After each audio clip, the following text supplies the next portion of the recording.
So ഇന്ന് തന്റെ സർവീസിലെ അവസാനത്തെ ദിവസമാണ്.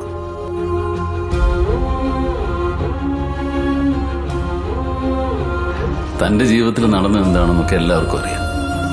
അത് തന്നെ എങ്ങനെ എഫക്ട് ചെയ്തു എന്ന് മറ്റാരെക്കാൾ നന്നായി എനിക്കറിയാം. ഓർമ്മകൾ എനിക്ക് പാകെയുള്ളത് അതാണ്. I live in the past. സാറിനുണ്ടായ അനുഭവങ്ങളൊക്കെ എനിക്കാണുണ്ടായിരുന്നെങ്കിൽ എനിക്ക് എപ്പോഴും ഭ്രാന്ത് പിടിച്ചു പോയനെ. തന്റെ ഭൂതകാലവുമായി താൻ പൊരുത്തപ്പെട്ടാൽ മാത്രമേ തന്റെ ഈ ഉറക്കമില്ലായ്മയിൽ നിന്നും തനിക്കൊരു മോചനമുള്ളൂ. തന്റെ ഇൻസോംനിയ ക്രോണിക് ആയിട്ടുണ്ട് ഇപ്പോൾ.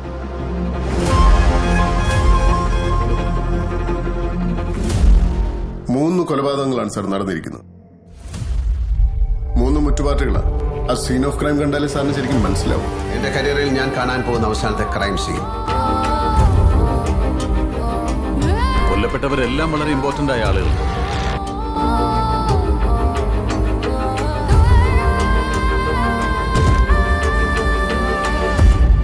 ഓസ്ലർ, ഞാനും താനുമെല്ലാം ഒരേ തൂവൽ പക്ഷികളാണ്. ചിലതെല്ലാം ഞാൻ ഒഴിവാക്കുകയാണ്. We are dead men walking. ബോധപൂർവം. Broken, cursed, forgotten.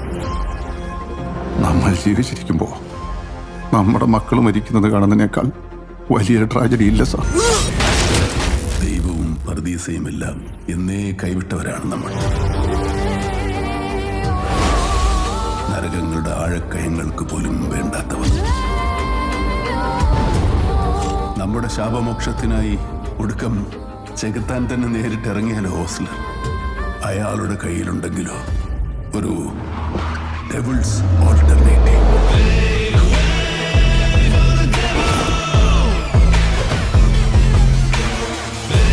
These killings are not personal. It's all about justice and justice denied. അനീതിയുടെ കണക്ക് പുസ്തകം തുറന്നു വെച്ച് പ്രതികാരം ചെയ്യാൻ ഇറങ്ങുന്നതിന്റെ മുന്നിൽ തെറ്റുകൾ ഉണ്ടാവില്ല ഓസ്ലർ. ഒരു മനുഷ്യൻ മറ്റൊരു മനുഷ്യന്റെ ജീവൻ എടുക്കുന്നത് പോലെ അസ്വാഭാവികമായ മറ്റൊന്നും ഈ ലോകത്തിലില്ല.